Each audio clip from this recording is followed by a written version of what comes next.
स्वप्नघराचा अंतिम भाग. दोघांनी रात्रभर विचार केला. दुसऱ्या दिवशी सुट्टी घेऊन दोघंही त्या ऑफिसला आले. तिथल्या एका माणसाने त्यांना एक तयार ब्लॉग दाखवला. तो ब्लॉग खरोखरच चांगला होता. दोघांना तो खूप आवडला. बिल्डिंग चांगल्या ठिकाणी होती.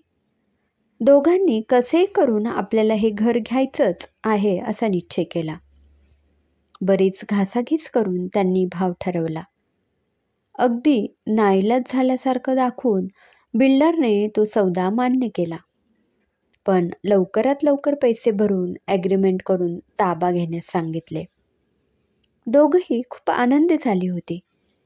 त्या उत्साहात त्यांनी आपल्या भाड्याने राहत असलेल्या जुन्या घरमालकाला आम्ही पुढच्या महिन्यात घर खाली करणार आहोत असं सांगून देखील टाकलं. दुसऱ्याच दिवशी एका सोनाराकडे जाऊन तिने आपले दागिने मोडले. त्याने बँकेत जाऊन आपल्या एफ.डी. मोडल्या. गावाकडे जाऊन त्याला शेत विकायचे होते. अर्जंट विकायचं असल्यामुळे खूप कमी भावात ते त्याला विकायला लागले. वडिलोपार्जित संपत्ती विकताना तसं त्याला खूप वाईट वाटत होतं. परंतु त्याच्या बदल्यात आपण मुंबईत घर घेत आहोत ही खूप मोठी गोष्ट आहे अशी त्याने मनाची समजूत काढली. बिल्डरला टोकन अमाऊंट देण्यासाठी अजूनही त्याला जवळजवळ 2 लाख रुपये कमी पडत होते. त्याने अनेक नातेवाईकांना फोन करून पैसे मिळविण्याचा प्रयत्न केला. सगळीकडून त्याच्या पदरात नकारात पडत होता. अनेक मित्रांना त्याने काकुळतीला येऊन विनंत्या केल्या. पण प्रत्यक्षात वेळेवर कोणीच पाठीशी उभं राहिलं नाही. जेवढे जमले तेवढे पैसे त्याने बिल्डरला नेऊन दिले. त्याची रीतसर पावती घेतली. थोडे पैसे कमी पडत होते. काय करावं सुचत नव्हतं.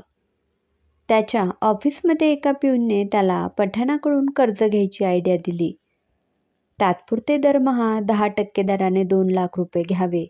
नंतर जितक्या लवकर शक्य होईल तितक्या लवकर ते फेडून टाकावे असे त्याने ठरवलं. पठाणाने मुद्दल देतानाच 40,000 रुपये व्याजाचे कापून घेतले. आता पुन्हा प्रश्न निर्माण झाला 40,000चा. अगदी थोड्या पैशांसाठी गोष्ट अडकली होती. शेवटी तिने काळजावर दगड ठेवून मंगळसूत्र विकण्याचा निर्णय घेतला.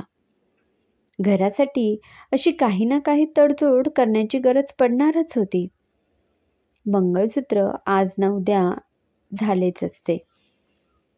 शेवटी कसेबसे सगळे पैसे जमले. सोमवारी त्यांनी ते बिल्डरला नेऊन दिले. शुक्रवारी अजून 4 जणांचे पैसे येणार होते. त्या दिवशी सगळ्यांचे रजिस्ट्रेशन्स करून पोझिशन मिळणार होतं. बस अगदी 4 दिवसात त्यांचं स्वप्न पूर्ण होणार होतं.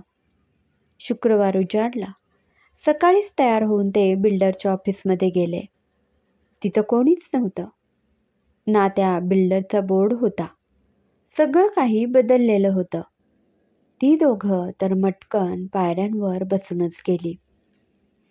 सुन्न होऊन कितीतरी वेळ ती दोघं तशीच बसलेली होती. आपली काहीतरी प्रचंड फसगत झालेली आहे हे लवकरच त्यांच्या लक्षात आलं. हळूहळू पैसे भरलेले इतर लोक जमा व्हायला लागले. कोणीतरी लबाड माणसाने फक्त जागा वापरून हा खोटा लबाडीचा धंदा सुरू केला होता.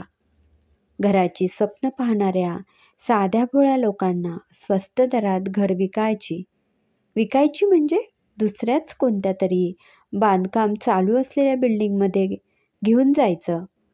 खोटी घरं दाखवायची, खोट्या पावत्या द्यायच्या आणि एक दिवस भरपूर पैसा जमा झाला की तिथून पोबारा करायचा.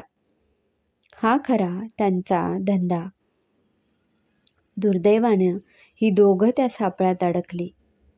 आपल्या स्वप्नांची एवढी मोठी किंमत आपल्याला मोजावी लागेल याची त्यांना कल्पनाच नव्हती.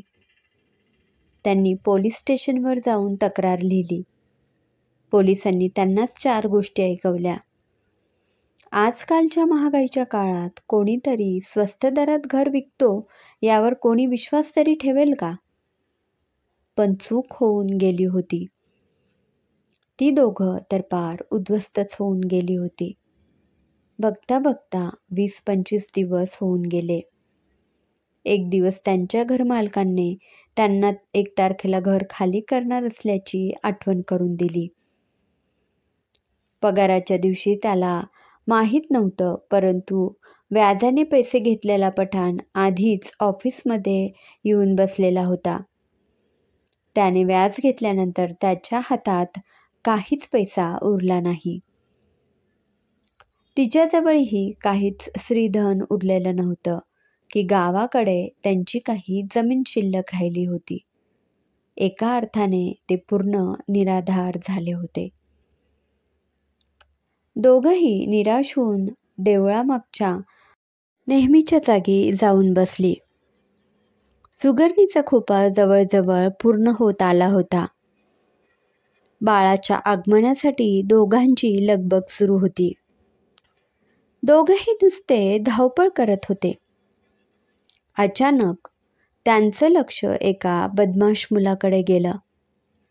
तो मुलगा एका दोरीला दगड बांधून त्या खोप्याच्या फांदीला दोरीत अडकवून खोपा तोडण्याचा प्रयत्न करत होता. सुगरणीचं जोडपं खूप आक्रोश करत होतं, पण त्याच्या निष्ठुर मनाला त्यांची दया येत नव्हती. अखेर खूप खटाटोप केल्यावर रात्रंदिवस खपून त्या दोघांनी बांधलेला खोपा त्या मुलाच्या हातात लागला. हताशपणे ते सुगरणीचं जोडपं दुसरं झाड शोधायला निघून गेले. पण उद्या आपल्याला नवीन घर शोधायचं आहे, त्यासाठी काय करावं या प्रश्नाने या दोघांच्या डोळ्यासमोर फक्त काळोख पसरलेला होता. समाप्त. लेखक दत्ता जोशी. श्रोतेहो, कशी वाटली ही कथा कमेंटमध्ये नक्की कळवा. पुन्हा भेटूया एका नवीन कथेमध्ये. धन्यवाद.